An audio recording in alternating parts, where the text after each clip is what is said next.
My name's Ed Holt. I am a registered mental health nurse, but I'm also a lecturer at the University of Essex. And I'm here to answer some questions that were put to me by some young people from the Southend YMCA.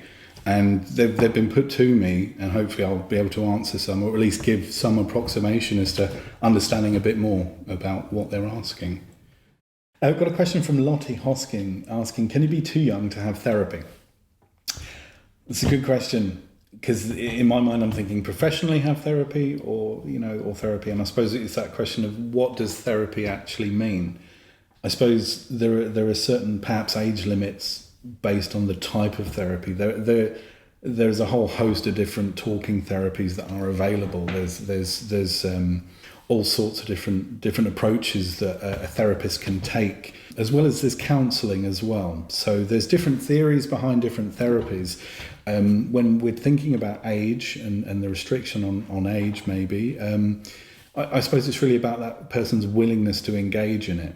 CBT gets thrown around a lot. Cognitive behavioural therapy, it does require the person to have an understanding of what's going on and be able to talk about it, process their thoughts, feelings, emotions, behaviour and all that sort of thing.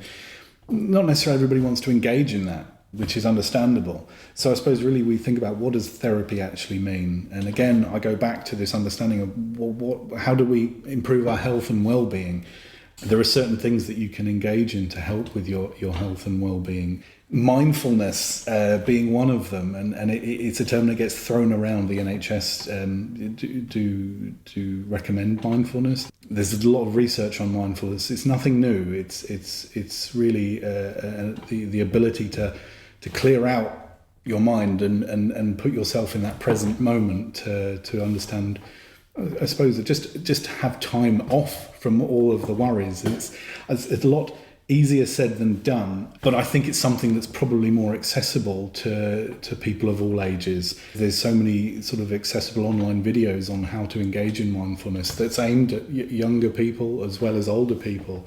Mindfulness is almost like the more accessible relative of someone being in that creative flow where you're essentially trying to clear your mind of all of those external worries, whatever it might be, whether it is the thoughts that you're having or the situation that you're in, and placing you in the present moment right now, being aware of the things going on inside your body, being aware of your surroundings, appreciating the things that are around you right here, right now.